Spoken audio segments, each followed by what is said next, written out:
여러분 안녕하세요. 안녕하세요. 네, 안녕하세요. 지금 수강 신청 가이드 신청하신 분들, 시간 지켜서 잘 들어와 주신 분들 모두 감사드리고요. 음, 저는 문화예술 경영학과의 전임 교원인 강윤주라고 합니다. 제가 이렇게 여러분들이 모두 다 닫은 화면을 놓고 이야기할 수는 없지 않겠어요? 그러니까 화면을 모두 열어주시기 바랍니다. 여러분들이 화면을 좀 열면 오늘 수강 신청 가이드 시작하도록 하겠습니다. 지금 화면을 막 열어주신 두 분을 먼저 소개하는 것으로 이야기를 시작할까 하는데요. 지금 차에 타고 계시는 저희 원우 회장님이십니다. 진윤정 원우 회장, 학생회장. 네, 인사 좀 해주시죠. 예, 제가 지금 출근 중이라서 죄송합니다. 예, 이번에 학생회장에 선출된 진윤정입니다. 네, 감사합니다. 안녕하세요. 안녕하세요. 그리고 지금 헤드폰을 끼고 딱 화면을 여신 분, 네, 저희 학과에 여러분들의 그 이후 수강 신청부터 시작해서 여러 가지를 도와주실 행정을 담당한 음, 직원 선생님이세요. 이관희 선생님이십니다. 네, 안녕하십니까. 학우님 여러분, 반갑습니다. 이관희라고 합니다. 네, 선생님 그 이름을 기왕이면 이관희라고 옆에 써주시면 좋을 것 같아요. 네, 알겠습니다. 거기로. 자, 여기 지금 조현숙 씨도 들어오셨는데요. 안녕하세요. 네, 지금 오디오가 안 켜진 건지 소리가 안 나는데. 네, 소리가 지금 안 들리는 것 같아서 잠깐 나갔다가 다시 들어오시면 들릴 수도 있으니까 한번 그렇게 해보시겠어요? 네, 나갔다가 다시 들어오시고. 자, 다음으로 제 눈에 보이는 게 고은솔 씨입니다. 고은솔 씨, 안녕하세요. 안녕하세요. 네, 자기소개 잠깐 해줄 수 있을까요? 어떤 일을 하고 있다거나, 뭐, 어떤 계기로 학교에 왔다거나, 이런 얘기?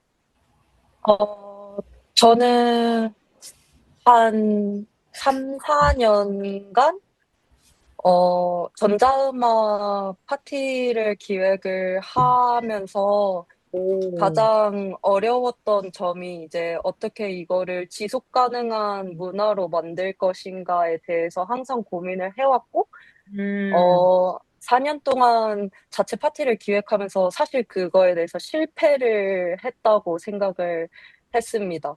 이게 네, 문화 콘텐츠를 기획하는 거랑 지속 가능한 그런 경영을 다루는 거는 굉장히 다른 문제고, 음, 그거를 이제 듀얼로 하는 것이 굉장히 어려운 문제더라고요.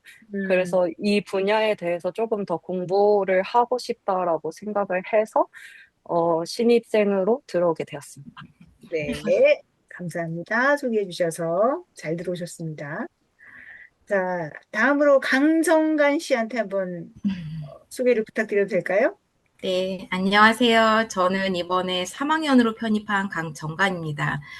저는 원래 이제 다른 걸 전공을 했었는데, 이 문화예술 분야에서 근무를 한 지 한, 적게는 전문적으로 근무하게 된 건 5년이고요. 이 일을 하게 된 건 한 15년 정도 돼서, 이 과에 조금 좀 더 체계적으로 좀 공부를 해보면 어떨까 해서 이번에 지원을 하게 됐고요.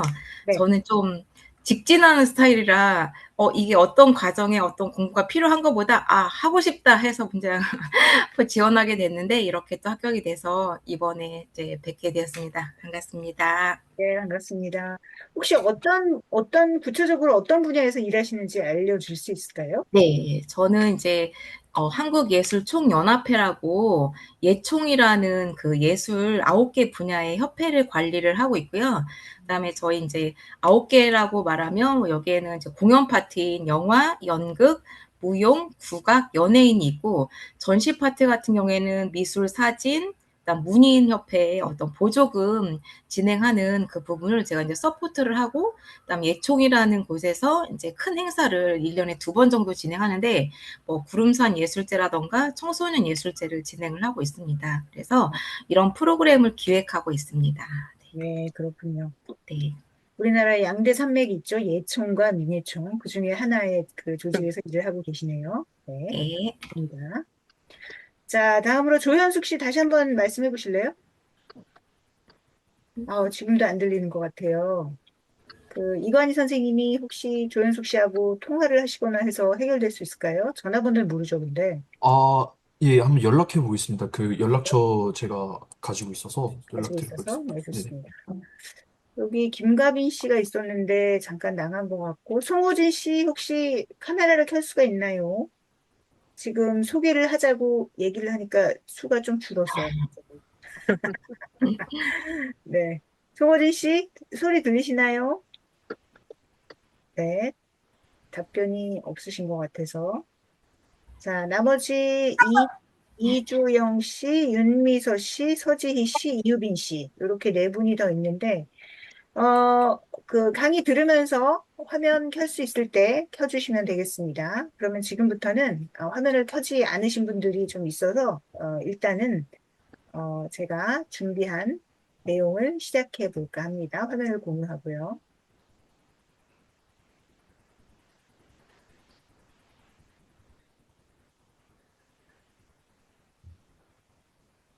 자, 화면 보이시죠?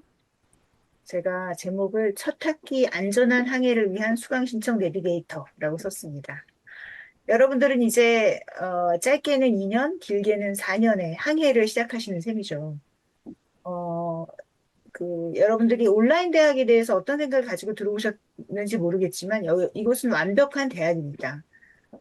여러분들은 이제 그 대학의 규정에 따라서 학사 규정에 따라서 공부를 하셔야 하고 그것을 따라가면서 이제 여러분들의 배움의 정도가 더 많아지겠죠. 음, 오늘 제가 소개할 내용은 주로 수강 신청에 관련된 겁니다. 아시겠지만 이번 주 토요일에 오리엔테이션이 따로 정해져 있어요. 오프라인으로. 그래서 상황이 되시는 분들은 학교에 와서 저 말고 전임 교원이 또 한 분 계세요. 전한호 교수님이라는 분이 계시는데 전한호 교수님께서 그 오프라인으로 오리엔테이션 그러니까 수강 신청만이 아니라 학사 전반에 대해서 소개를 해주시는 시간을 다시 가질 것이고 또 그때 이제 만나게 되는 선후배들과 함께 뭐 같이 이렇게 이야기도 나누고 그런 아주 귀중한 시간이니까 여러분들의 여건이 되신다면 너무 멀지 않은 곳에 살고 있고 그날 또 시간이 되신다면 꼭 오리엔테이션 참석을 하셔가지고 얘기를 들어보는 게 이후에 여러분들의 학교 생활에 큰 도움이 될 겁니다. 수강 신청을 가지고 왜 그러면 따로 그 오리엔테이션 전에 이렇게 줌으로 안내를 하는가가 궁금하실 겁니다. 제가 여러 해 동안 신입생과 편입생을 만나면서 확인한 것이 하나 있는데 사이버대학교에서 첫 학기를 힘들게 보내시는 분들 사연은 대부분은 그 시스템을 잘 몰라서인 경우가 많더라고요.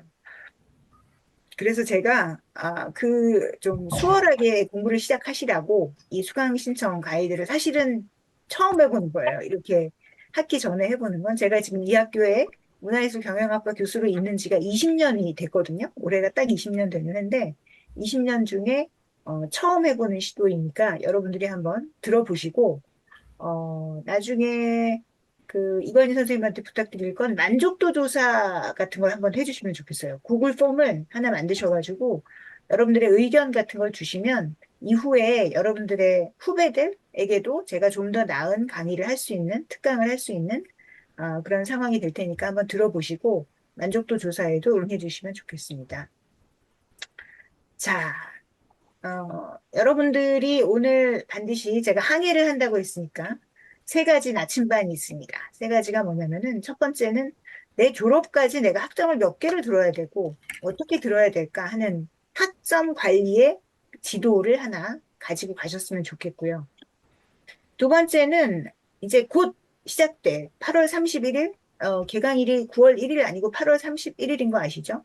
다음 주 월요일인데, 그때 첫 학기에 적정 분량이 무엇일까? 내가 어느 정도 들어야 가능할까? 하는 것이 두 번째 지도라고 한다면, 세 번째는 어, 마감일에 대해서 얘기를 할 건데요. 사이버 대학은 오프라인 대학보다 학사 일정이 훨씬 촘촘하게 그리고 아주 단호하게 돌아갑니다. 뭐가 마감이 됐는데 수업 조교한테 전화해서 뭐 선생님 저 뭐 깜빡하고 놓쳤어요. 어떻게 해주세요도 그분이 해줄 수가 없어요. 워낙 학생 수가 저희가 어, 보통 한 12,000명에서 14,000명 정도 왔다 갔다 하거든요. 그래서 그 많은 학생들을 한꺼번에 지도를 해야 되기 때문에 그렇게 사정을 봐주기가 참 어려운 상황입니다. 교수 개인도 어렵고. 그래서 여러분들이 학사 일정을 거의 꿰고 계셔야 돼요. 그래야 안전하게 졸업하실 수 있습니다. 자, 그러면 일단 여러분들이 꼭 기억해야 되는 세 가지 숫자를 말씀드릴게요. 총 140학점. 이게 여러분들이 수강하고 졸업을 해야 되는 신입생을 대상으로 했을 때. 그런데 그 구성에 보면요. 교양을 27, 27학점 이상 들어야 되고요. 전공, 여러분들이 문화예술 경영학과에서 들어야 되는 과목이 45학점 이상입니다. 그래야 여러분들이 문화예술 경영학과 졸업생이라는 딱 도장을 받고 졸업하실 수 있거든요. 대부분 전공은 한 과목이 3학점이에요. 그러니까 계산해 보시면 15과목 이상을 들으면 되겠죠. 그런데 이제 저희 과에서 제공하는 과목이 꽤 많기 때문에 지금 정확히 제가 개수가 어느 정도 되죠? 관희쌤? 20, 마이크 네, 그 24개 정도 됩니다. 24개죠. 그러니까 네네. 24개 중에 15개. 그러니까 반 좀 넘는 거죠. 네. 그런 과목들을 들으시면 된다는 건데, 신입생의 경우에 그러면 140학점을 내가 한 4년 내에 졸업하겠다 해서 8로 나누면 17.5. 그러니까 18학점이라고 치면 한 학기에 6과목을 들으면 정확히 8학기에 졸업선에 닿는 상황이 되는 겁니다. 그래서 이 점수를 꼭, 이 숫자를 꼭 계산하시고요. 기억하시고. 그런데 여기 편입생분들도 꽤 있으시잖아요. 편입생분들의 조건은 조금 다릅니다. 일단 2학년으로 편입하신 분은 최대 35학점을 인정을 받게 돼요. 전적 대학에서. 그래서 그 내역을 보면 교양이 18학점, 그리고 일반 선택 17학점. 이 정도를 여러분들이 전적 대학에서 인정을 받게 되시는 거예요. 그리고 3학년으로 편입한 사람은 70학점을 인정받습니다. 근데 여기서 두 갈래로 나뉘어요.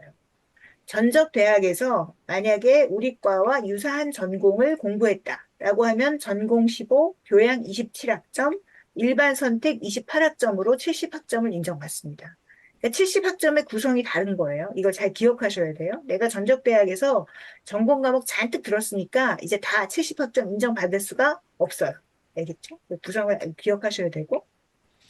근데 전공이 다른 사람들, 내가 정치외교학을 공부했다든가, 국문학을 공부했다든가, 이런 분들은 전공에 대한 인정을 받으실 수 없습니다.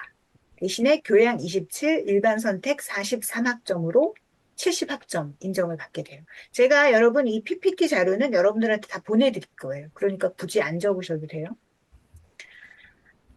보시면 세 경우 모두 이 교양과 일반 선택이 넉넉하게 인정이 된다는 걸 아실 수 있습니다. 근데 전공은 인정이 안 되거나 된다고 해도 15학점 정도까지밖에 안 되는 거죠. 다시 말해서 여러분에게 남은 숙제는 거의 전공을 열심히 공부하는 것이라는 걸 기억하시면 좋겠습니다. 이제 3학년으로 편입을 했는데 전적대학의 전공이 우리 학과와 좀 다르다. 이분들이 이제 가장 빡빡하죠. 전공 45학점을 4학기 안에 채워야 됩니다. 신입생들은 8학기 안에 채우면 되잖아요. 그러니까 열심히 들어야 되겠죠. 4학기에 15과목이면 한 학기에 서너 과목씩은 계속 전공으로 공부를 해야 된다라는 거죠. 근데 여러분들이 이제 딱 언뜻 생각하시기에 왠지 교양은 조금 느슨할 것 같고 전공 굉장히 어려울 것 같잖아요. 꼭 그렇진 않아요. 전공 과목 교수님들 중에서도 제가 이따가 조금 꿀팁을 여러분들이 열심히 들으시면 드릴까 하는데 어떤 교수님은 조금 시험 같은 것도 느슨하게 보시고 어떤 교수님은 조금 하드하게 하시고 이런 특징이 있습니다. 그런데 편입생들이 첫 학기에 그 흔히 하시는 선택이 뭐냐 하면은 부담이 좀 적어 보이는 교양이나 흥미로워 보이는 타학과 과목부터 이렇게 바구니에 집어넣습니다. 뭐 그럴 수 있죠. 첫 학기니까 좀 무리하고 싶지 않은 거죠. 근데 그렇게 한 학기, 두 학기를 보내고 나면 마지막 두 학기에 전공만 8과목, 9과목을 몰아들어야 하는 상황이 오는 거죠. 그거 너무 힘든 시나리오입니다. 그래서 편입생 여러분께 드리는 중요한 문장은, 지금 중요한 메시지는 첫 학기부터 전공을 절반 이상 담아보아라 라고 얘기하고 싶어요. 물론 사람에 따라 선택은 다를 수 있어요. 그런데 편입이라는 것은 네 학기든 여섯 학기든 신입생보다 어쨌든 짧은 시기 안에 많은 과목을 들어야 하고 전공 과목이 굉장히 포션이 크니까 전공 과목을 절대로 첫 학기에 놓치거나 느슨하게 듣지 말고 내가 감당할 수 있을 만한 주제의 과목들을 담아서 좀 빡빡하게 들어보아라. 이것이 저의 이제 추천입니다. 반대로 신입생 여러분은 그렇게 조급해 하실 필요는 없어요. 8학기가 온전히 이제 여러분 앞에 쫙 펼쳐지는 거죠. 그런데 신입생한테도 조언은 있습니다. 뭐냐? 첫 학기에 전공을 아예 하나도 안 듣는 선택은 하지 마라. 예. 한 학과 과목을 한두 개는 섞으셔야지 내가 이 전공과 맞는지, 어떤 트랙이 나에게 맞는지를 판단할 수 있잖아요. 그러니까 4년이 생각보다 빨리 간다. 이런 생각으로 꼭 한두 과목은 들어보시길 바랍니다. 그리고 편입생 여러분께 실무적인 안내를 하나 드리는데 내가 정확히 몇 학점을 인정받았는지는 행정 시스템에서 별도로 확인하실 수가 있어요. 이 조교 선생님한테 전화해도 선생님도 역시 행정 시스템 보고 답변 드릴 거예요. 그러니까 여러분들이 입학하기 전에 입학하기 전은 아니구나. 여러분들이 로그인해서 들어올 수 있는 시기가 되잖아요. 아마 그게 8월 31일 거예요. 맞죠, 한이쌤? 그래, 그때 이제 여러분들의 그 학번이 다 부여가 되니까 그때 들어와서 정말 메뉴를 이거저거 열심히 들여다보세요. 여러분들 아마 전적대학에서도 학교에 가면 캠퍼스 여기저기 막 돌아다니죠. 식당은 어디 있고, 뭐 학생회관은 어디 있고, 이런 거 막 돌아다니게 되잖아요. 궁금하니까. 그런 것처럼 여러분이 보는 홈페이지 안에 여러분들의 메뉴, 대학교에 관련된 메뉴는 다 여러분들한테 도움되는 것들로 짜여져 있거든요. 그러니까 이거저거 들여다보면서 내가 무엇을 어디서 찾아야 되나를 미리 공부해 두면 나중에 시험이든 뭐 종강된 다음에든 여러 가지로 빨리빨리 체크를 할 수 있으니까 좋습니다. 행정 시스템에 들어가서 학생 종합 조회, 성적 정보 이런 데 이제 들어가서 보면은 조회를 할 수 있어요.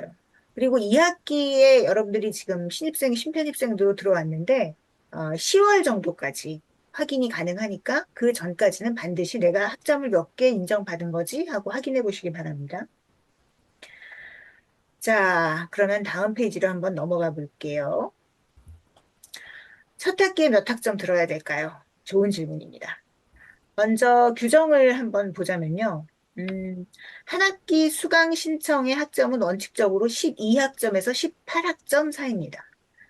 그런데 여기 킥이 하나 있어요. 직전 정규학기 평점 평균이 여러분들이 공부를 열심히 해서 3.3 이상이다. 그러면 더 늘려서 최대 27학점까지 신청할 수 있습니다.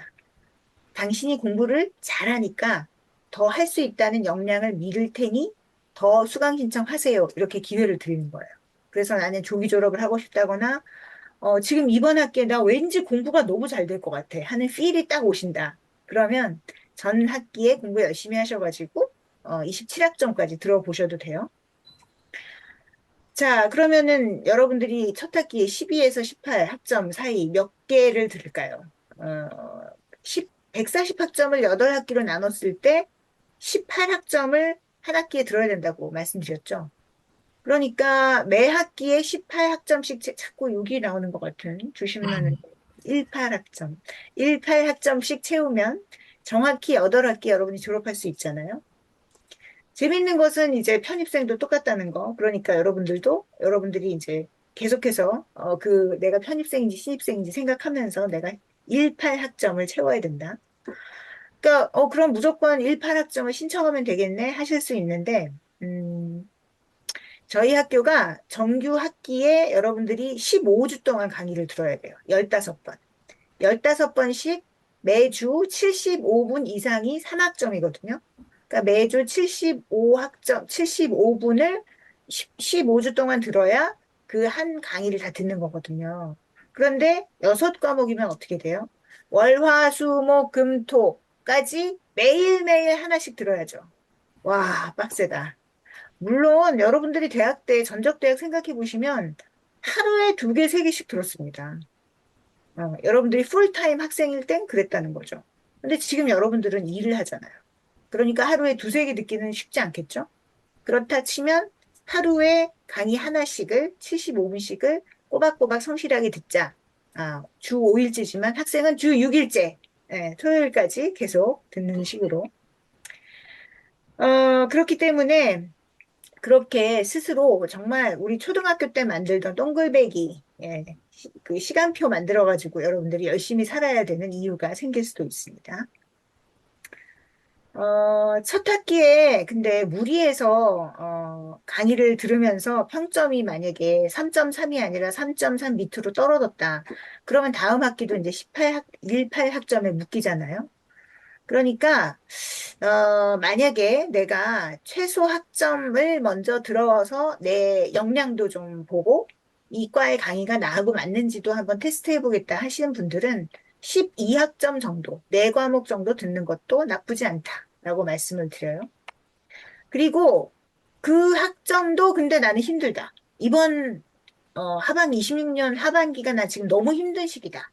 막 승진도 해야 되고 막 바쁘다. 그러면 휴학을 하지 마시고요.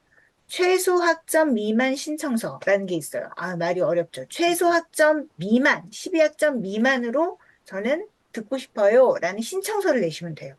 그렇게 되면 6학점에서 11학점까지 들으실 수도 있습니다. 첫 학기에 휴학이 안 돼요. 그리고 여러분, 특별한 사유가 출산을 한다거나 뭐 이런 불가피한 사유가 있지 않은 한에는 첫 학기는 합격하자마자 휴학 안 됩니다. 그러니까 이러려면 최소 학점 미만 신청서를 내면 된다는 거죠. 그러니까 첫 학기에 여러분들이 조금 강의 수를 줄여서 들으시면서 학점을 잘 받으시면 그 자신감 뿜뿜이 그 이후의 학기에도 계속 가거든요. 그러니까 너무 첫 학기부터 욕심을 낼 필요는 없다라는 말씀을 드립니다. 그런데 제가 이걸 카테고리를 한번 나눠봤어요. 여러분들이 어떤 여건에 있는지를 제가 잘 모르니까 이렇게 4가지로 한번 나눠봤어요. 첫 번째는 직장인 학습자입니다. 직장 다니면서 공부하는 사람은 12학점에서 15학점, 그러니까 4과목에서 5과목 정도 들으면 어떨까 싶어요. 시간을 비교적 자유롭게 쓸 수 있는 사람들이 있죠. 그런 사람들은 15학점에서 18학점, 5에서 6과목, 그리고 3학년 편입생 경우 전공을 빠르게 채워야 된다. 제가 말씀드렸죠? 그런 분들은 15학점 이상을 권합니다. 다만 그중 전공 과목을 최소 3과목 이상 고르세요. 오랜만에 공부 다시 시작하는 사람들이 있습니다. 머리도 안 돌아가고 힘들어요. 그리고 막 또 이 인터넷 시스템에도 익숙해져야 되고 컴퓨터로 소위 인강 듣는 게 쉽지 않아요. 그런 사람들은 12학점에서 시작을 하는 게 낫습니다. 첫 학기에 18학점 신청했다가 3.0으로 내려가는 것보다는 그게 훨씬 낫다는 거 다시 말씀드리고요. 그리고 학점 이야기를 한 김에 제가 아예 돈 이야기도 솔직하게 할게요. 사이버대의 특징은 한 학기 등록금이 확정되어 있는 게 아니라, 학점별로, 그 수학, 이렇게 점수, 그게 다르잖아요. 수강료가 다르잖아요. 한 학점당 84,000원인 거죠. 그래서 12학점이면 약 100만 원이고 15학점이면 126만 원, 18학점이면 151만 원 정도가 됩니다. 어, 여러분들이 뭔가 포기하고 싶을 때 내가 낸 돈도 한번 생각해 보세요. 적으면 적고 많으면 많은 돈인데 어쨌든 너무 아깝잖아요. 이 돈을 생각하시면서 끝까지. 네.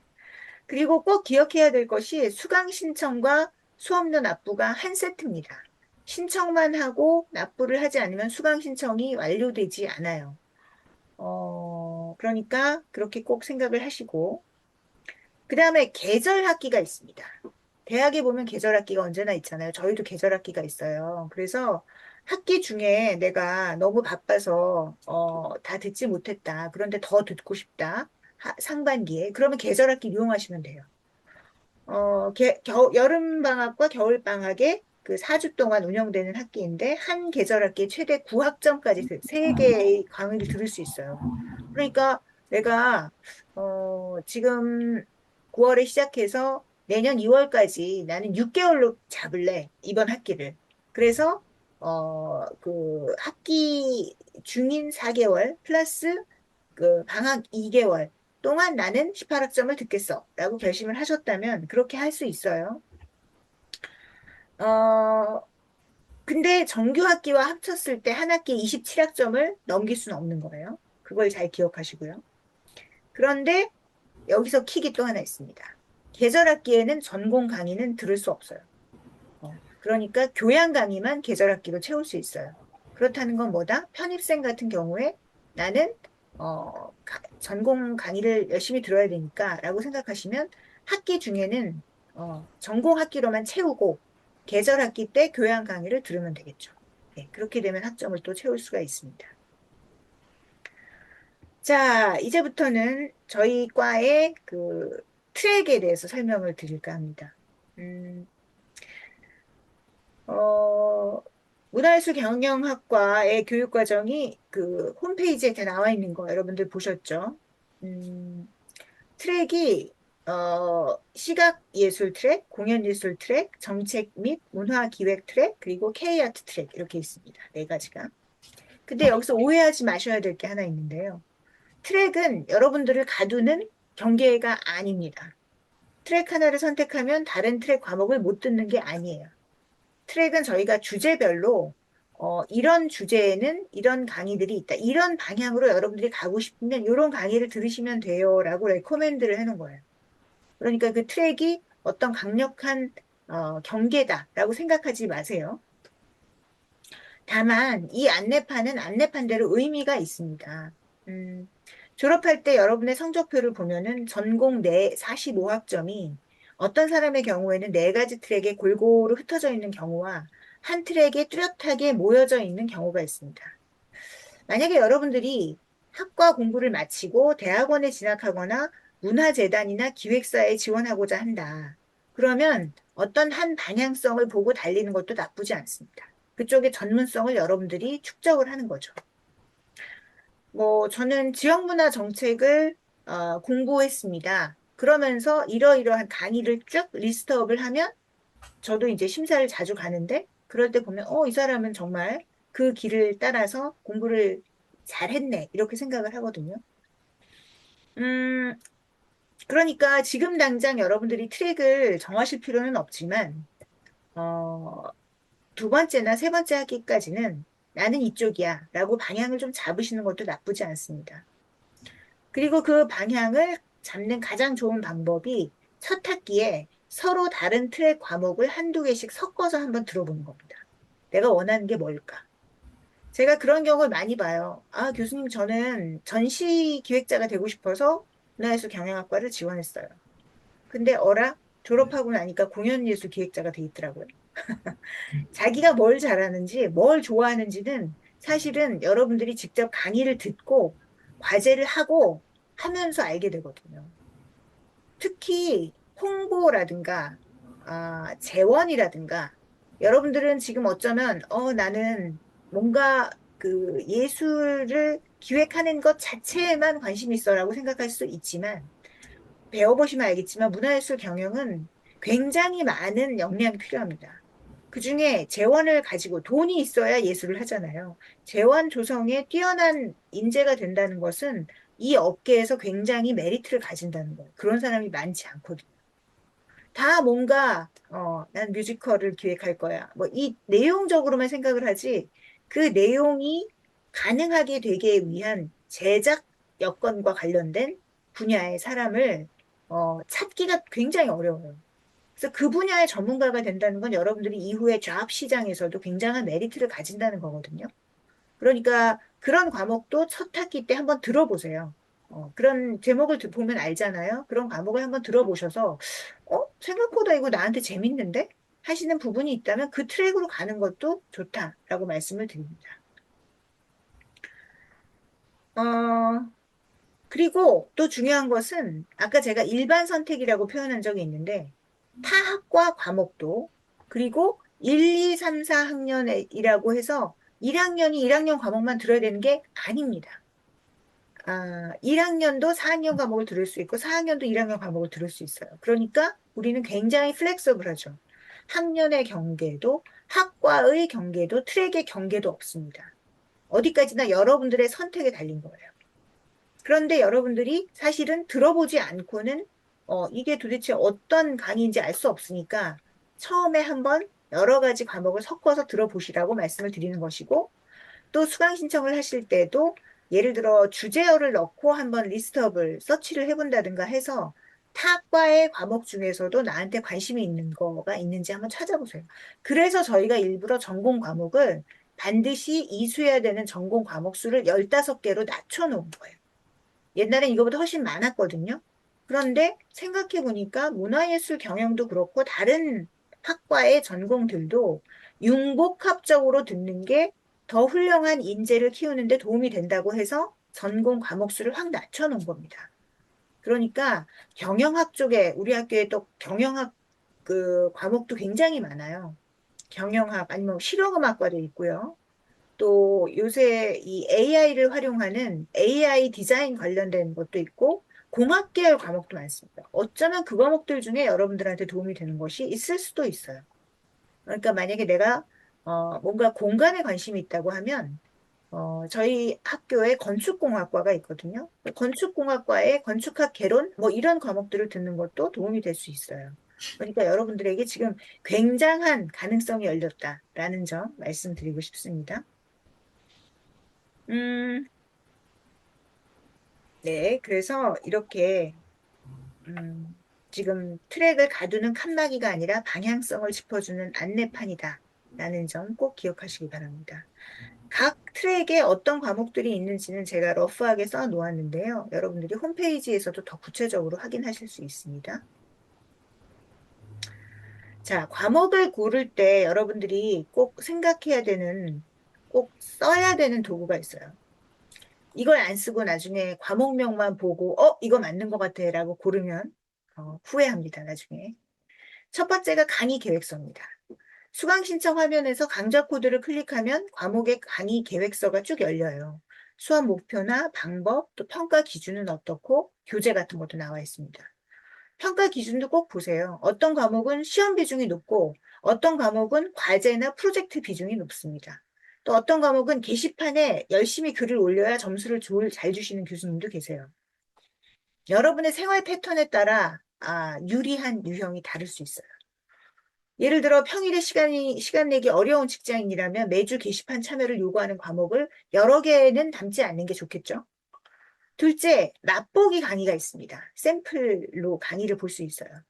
각 과목의 첫째 주인 경우도 있고, 5주, 6주 차인 경우도 있는데, 그 동영상을 미리 열어두어요. 그러니까 여러분들이 한 3분 정도 이렇게 들여다보세요. 이 교수님 재밌네.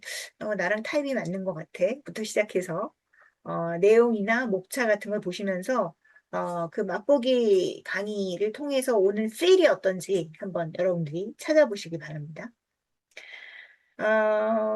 네. 그렇게 두 가지를 꼭 확인하시라고 말씀드립니다.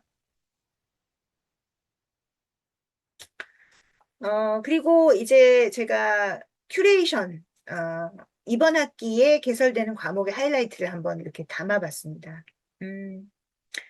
예술적인 시야를 여는 1학년 기초 세트가 있습니다. 예, 무슨 추석 선물 포장 세트 뭐 이런 거 같죠? 저 말고 이제 문화예술사 전한호 교수님은 예술사를 독일에서 공부하신 전문가세요. 그래서 문화예술사 히스토리 있죠. 문화예술사를 가르쳐 주시는데 이 과목 굉장히 재밌다고 정평이 나 있습니다. 그러니까 이 과목 꼭 들어보시고요. 제 과목 예술사회학이라는 과목은 예술과 사회의 관계가 무엇인가.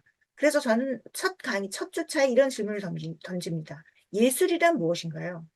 예술이 아닌 건 무엇일까요?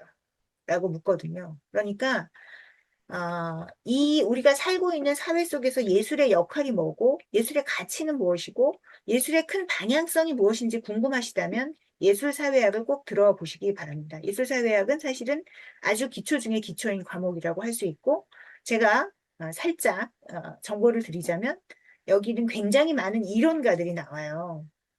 그런데 이 이론가들이 모두 다 생생하게 AI 캐릭터로 살아 움직입니다. 그래서 생성형 AI와 함께 만든 강의라서 훨씬 재밌을 것이다 라는 말씀도 드리고요.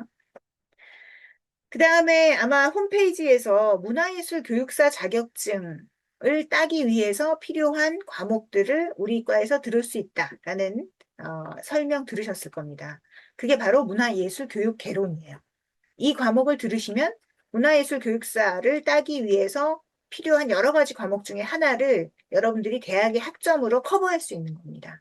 그래서 문화예술교육개론도 많이 듣죠. 제가 이제 제작 관련한 과목들도 여러분들 꼭 들어보셔야 된다고 말씀드렸는데, 여기 문화예술 홍보와 재원 조상이라고 되어 있는 과목들, 이런 것들이 바로 그런 과목이라고 할 수 있습니다. 그리고 지역문화 정책론과 지역문화 예술기획 이 두 과목이 한꺼번에 둘 다 따로따로 한 가지씩인데요. 지역에서 일하시는 분들도 꽤 많아요. 우리 과의 특징 중에 하나가 점점 더, 그, 지역에 사는 학생들이 많이 들어온다는 겁니다. 그래서 서울 경기권이 오히려 이젠 한 30%도 안 되고 전국에 퍼져 있습니다. 이게 저희가 오프라인 모임을 하기 어려운 이유이기도 해요.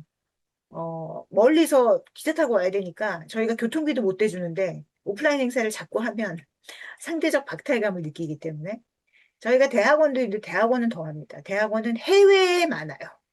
그래서 뭐 파라과이부터 시작해서 LA, 뭐 파리, 뭐 여러 군데 사시는. 참고로 이제 이번 졸업식 때 저희 대학원생 중에 한 명이 대표로 졸업생 연설을 하는데 그 친구는 그걸 하기 위해서 두바이에서 날을 나왔습니다. 그 정도로 우리 과의 학생들이 굉장히 그 전역에 퍼져 있다는 말씀 드리는데요. 그렇기 때문에 저희한테는 로컬리티가 굉장히 중요한 화두예요. 그래서 강의 중에 지역이 들어가는 그런 말들이 많은데 이 지역문화 정책론은 이선철 교수님이라는 분과 제가 함께 하거든요. 그런데 여기 제가 로컬 취업 콤보라고 말씀을 드렸는데 이 강의를 들으시면 로컬에서 취업하기 정말 좋을 겁니다. 예, 일단 이선철 대표님이 이런 지역 관련된 문화기획자로 아주 탑 클래스에 속하시는 모르는 게 없는 그런 분이시거든요.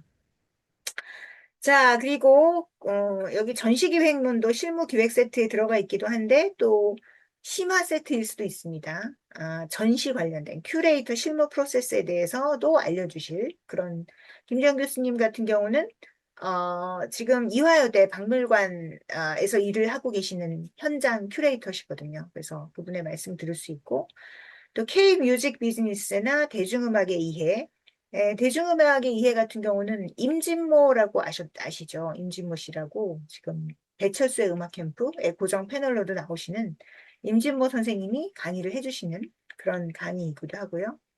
또 현대미술관 읽기 같은 과목, 이런 것들도 이제 장르별로 그러면 공연예술 쪽, 그다음에 뭐 전시, 그다음에 K-팝 이런 쪽으로 장르별로 저희가 나눠서 여러 과목을 만들어 두기도 했습니다. 그래서 이번 학기의 개설 과목들 중에 여러분들이 곰곰이 보시면서 제가 아까 처음에 말씀드렸던 원칙들 한 트랙만 듣지 않는다. 그리고 전공 과목을 몇 개 이상은 듣는다. 그런 원칙을 가지고 한번 콜라보를 짜보시면 됩니다. 수강 신청 경로까지 제가 한번 써봤습니다. 홈페이지 로그인해서 포털 시스템 들어와서 행정 시스템, 학생 수강 신청, 수업료 납부 이렇게 진행하시면 되는데요. 8월 31일 월요일에 수강 신청 정정 기간이 시작이 됩니다. 어쩌면 오늘 제 지금 특강과 또 토요일에 있는 오리엔테이션을 듣고 내가 해놓은 수강 신청을 조금 변경해야겠는데 하시는 분이 있다면 31일 오전 10시부터 시작이 되고 마감은 언제냐? 9월 7일 월요일 오후 5시입니다. 네, 5시 1분 없다고 분명히 썼습니다. 그러니까 이 일주일을 여러분이 흘려보내면 학기가 끝날 때까지 해당 과목을 안고 가거나 수강 취소만 가능합니다. 그러면 여러분들이 첫 학기에 들으려고 했던 성취하려고 했던 학점수를 성취를 못하는 거잖아요. 얼마나 아까워요. 그러니까 이 일주일 동안 심사숙고 하시기 바랍니다. 그리고 또 하나의 꿀팁을 말씀드리면 정정 기간 동안 첫 주, 그 주에 신청하신 모든 과목의 1주차 강의를 반드시 다 들어보십시오. 내가 그때 아무리 바빠도 시간을 꼭 내보세요. 그때 들어야 여러분들이 그걸 계속 들을지 말지를 결정하잖아요. 그러니까 어떻게든 8월 31일부터 9월 7일까지는 열심히 강의실에 들어와서 강의를 다 들어보시기를 권해드립니다.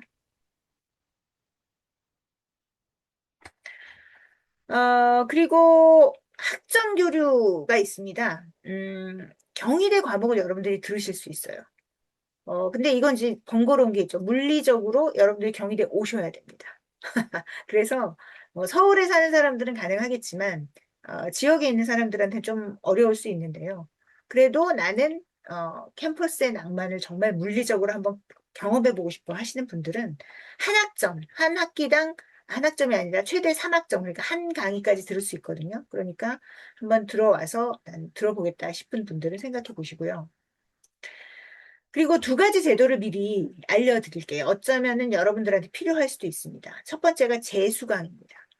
한 번 들은 과목의 성적이 나는 굉장히 열심히 했는데 교수님이 C-를 주셨어. 나 이 과목 이 성적 안고 졸업하고 싶지 않아. 라고 하시면 재수강을 하시면 돼요. 그럴 때 재수강한 과목에는 성적표에 R 표시가 붙습니다. 무슨 좋은 것이 아니고요. 다시 들었다. repeat. 다시 들었다는 거고. 과거 학점과 새 학점 중에 하나가 삭제돼요.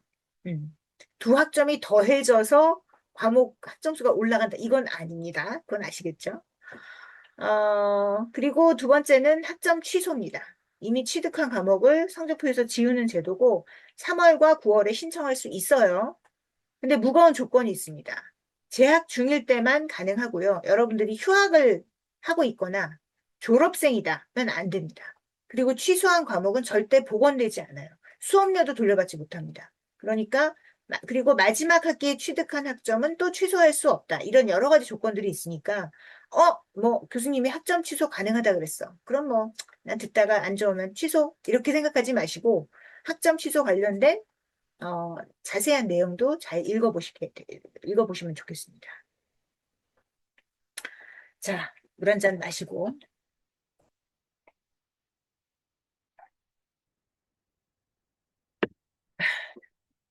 수강 신청을 잘 하셨어도 이 세 가지를 모르면 학기가 좀 힘들어질 수 있어요. 첫 번째가 출석입니다.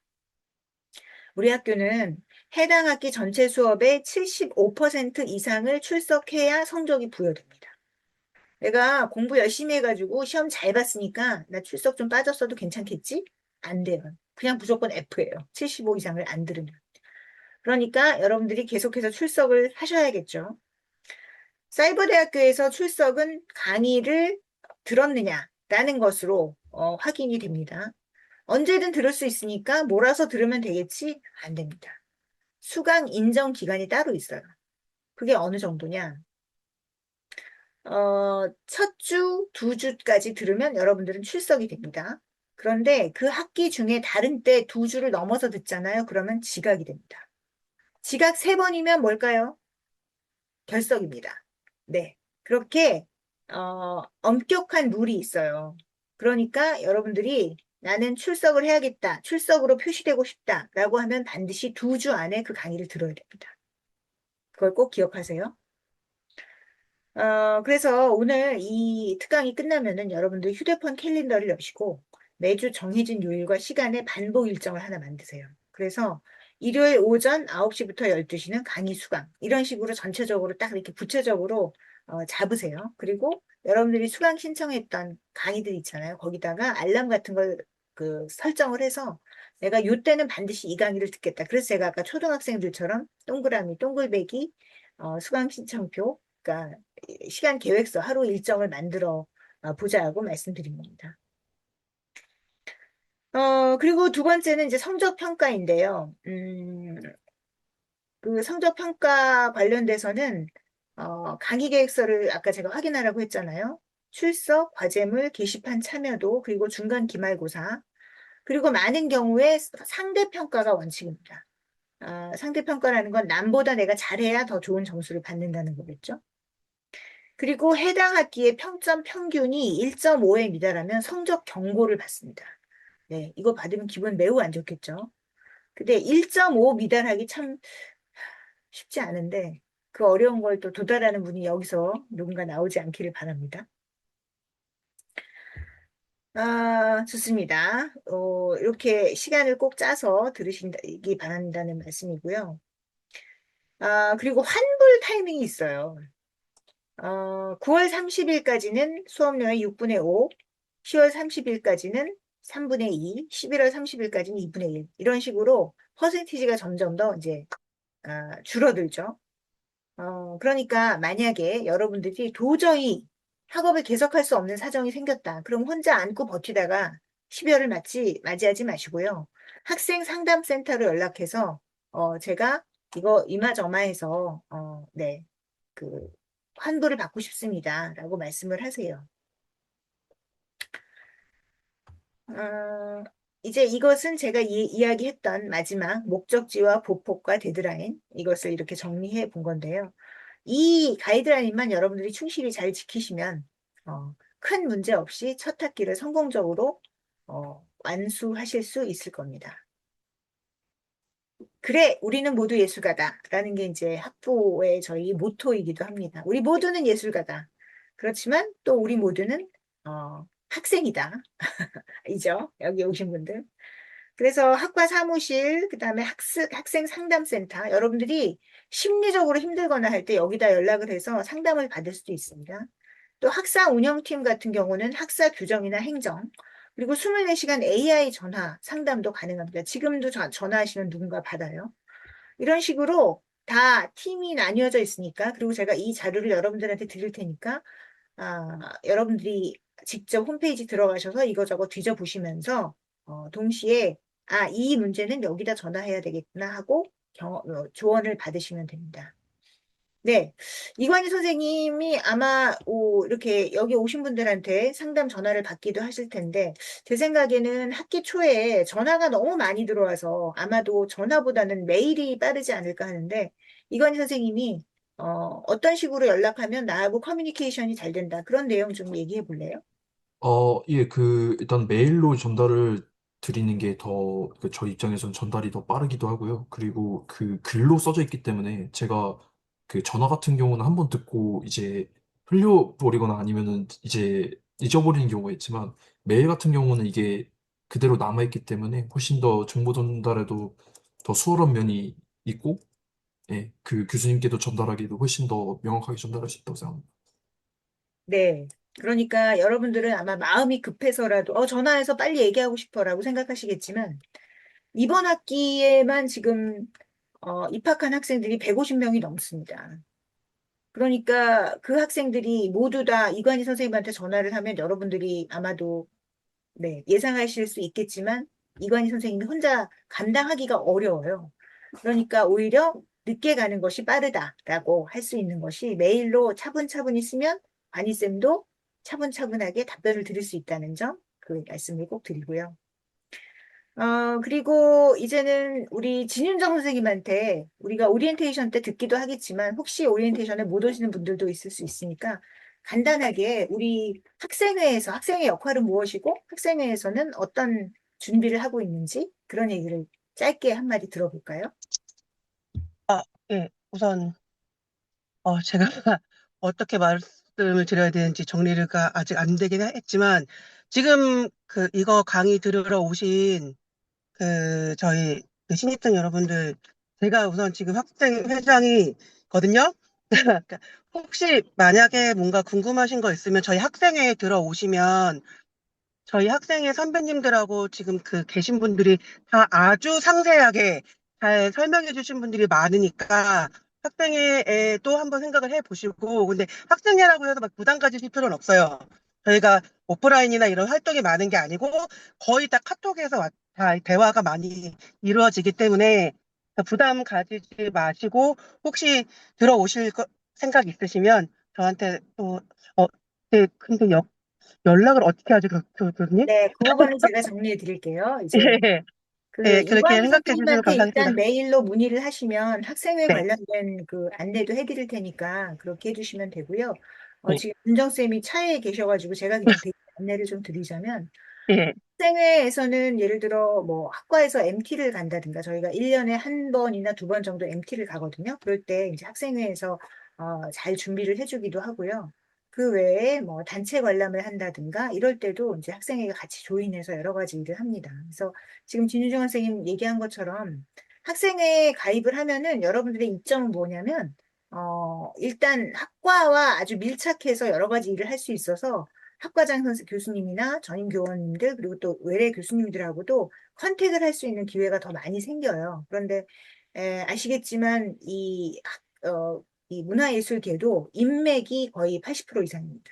여러분들이 누구를 알고 있느냐에 따라서 여러분들이 가는 방향이 확 열리기도 하고 좀 어려워지기도 하거든요. 그런 측면에서 학생의 활동을 열심히 한다는 건 여러모로 이점이 있다라는 말씀 덧붙여 드리고 싶어요.